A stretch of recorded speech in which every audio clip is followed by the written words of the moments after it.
चुनाव चल रहा है और महिला सुरक्षा और महिला अधिकार को लेकर पूरे देश में एक तनाव है हाथरस के बाद। मेरे साथ ऑल इंडिया महिला कांग्रेस की सचिव दीपिका पांडे जी और झारखंड की माननीय विधायिका हैं। मेरे साथ बिहार महिला कांग्रेस के कई कार्यकर्ता हैं और पवन खेरा जी ने कहा कि वो आज अल्पसंख्या में है।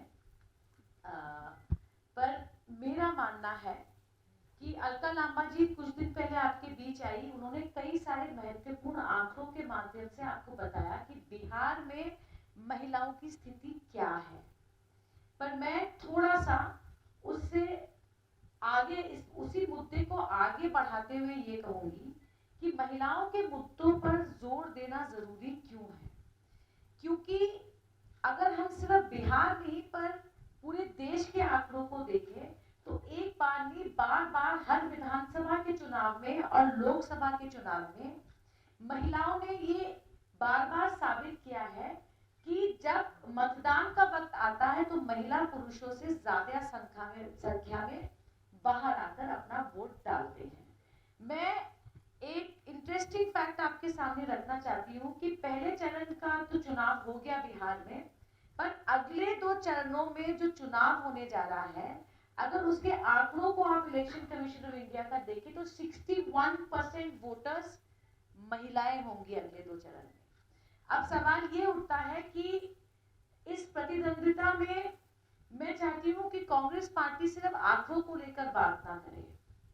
हम बिहार के आबादी में जहां 3.4 करोड़ महिलाएं हैं और 3.8 करोड़ पुरुष वोटर्स हैं, उनको कहना चाहते हैं कि महिला सुरक्षा को सिर्फ नीतीश कुमार जी ने मुद्दा नहीं बनाया था, देश के प्रधानमंत्री नरेंद्र मोदी जी ने निर्भया कांड के बाद इसको बहुत बड़ा मुद्दा बनाया था। मैं रिपीट नहीं करूंगी आंकड़ों को, पर महिला सुरक्षा के मामले हो, उनके स्वास्थ्य के मामले में हो, उनके शिक्षा के मामले हो, कुपोषण के केसेस हो, किसी भी मुद्दे में अगर आप महिलाओं की स्थिति बिहार में देखें तो महिलाएं पीछे हैं। मैं स्पेसिफिकली कहना चाहूंगी कि प्लान फॉर एवरी चाइल्ड एक एनजीओ है जिन्होंने एक जेंडर वल्नरेबिलिटी इंडेक्स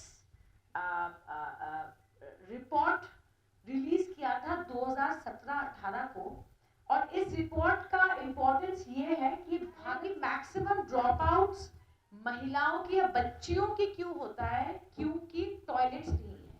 तो स्वच्छ भारत, अब प्रधानमंत्री के भाषण में उन्होंने स्वच्छ भारत का नारा बंद कर दिया है क्योंकि स्वच्छ भारत फेल है और उसकी वजह से बच्चियों की शिक्षा में बहुत मेरा मानना है बहुत इम्पैक्ट, नेगेटिव इम्पैक्ट पड़ा है।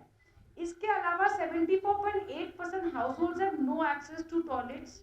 पॉवर्टी में देखिए 40.9% of the women in the state have more than half of the women own land. 26.4% women have a bank account that they themselves operate, and 13% of elected representatives are only women, only 13%. इस पर अगर आप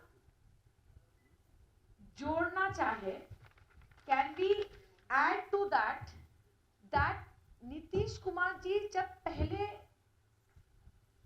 अपनी महिला सुरक्षा और महिला सशक्तिकरण पे बोलते थे, वो जीविका दीदियों के बारे में हमेशा बोलते थे। ये हमने दिल्ली में बैठकर पढ़ा और असम में बैठ के पढ़ा कि जीविका दीदियों का जो मॉडल नीतीश कुमार जी ने लागू किया था बिहार में, वो एक उनकी ताकत है। पर आज इन जीविका दीदियों ने खुलेआम देश भर में ये कहा कि उनको उनके अधिकार नीतीश कुमार की सरकार नहीं दे रही है।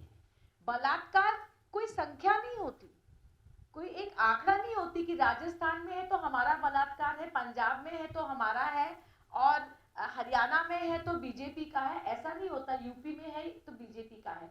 बलात्कार होता है। पर दुख ये होता है जब बिहार के किसी जिले में बलात्कार होता है, किसी सिटी में बलात्कार होता है और बलात्कारी उस वीडियो को वायरल कर देता है, बलात्कारी उस वीडियो को वायरल कर देता है, तब हमें दुख होता है कि सरकार और प्रशासन और पुलिस का डर उन बलात्कारियों में है या नहीं। मैं कल मुजफ्फरपुर में थी, वहां मंजू वर्मा जी प्रत्याशी है जो चार्जशीटेड है मुजफ्फरपुर के जो बाल गृह कांड हुआ था जिसमें करीब 34 बच्चों का यौन शोषण हुआ था। केस चला, चार्जशीट हुआ, एक को तो सजा हो गई, पर उनके पीछे जो राजनीतिक शक्ति थी, जो नीतीश कुमार जी के मिनिस्ट्री में खुद मंत्री थी जिनका नाम चार्जशीट में है, उनको टिकट मिला। और ना सिर्फ टिकट मिला, उनके साथ जेडीयू के नेताओं ने प्रचार में भी गए, कंधे से कंधा मिला के वो वोट मांग रहे हैं। तो सवाल ये उठता है कि महिला सुरक्षा और महिला सशक्तिकरण को लेकर क्या नीतीश कुमार की सरकार गंभीर है या सीरियस है। Last but not the least, मैं जहां भी जाती हूँ बेरोजगारी को लेकर चर्चा होती है। एक छोटा सा आंकड़ा मैं देना चाहती हूँ जो एक्शन एड इंडिया ने रिलीज किया था अजीम प्रेमजी ट्रस्ट के साथ, कि लॉकडाउन के वक्त बिहार की तरफ जितने भी माइग्रेंट वर्कर्स आए और महिलाएं बिहार में जिनके पास रोजगार था, 55% महिलाओं ने उनको अपना रोजगार गंवाना पड़ा लॉकडाउन के टाइम बिहार में। तो बेरोजगारी की बात जब आती है, सिर्फ युवाओं की नहीं, युवती की भी बात होनी चाहिए और महिलाओं की भी बात होनी चाहिए।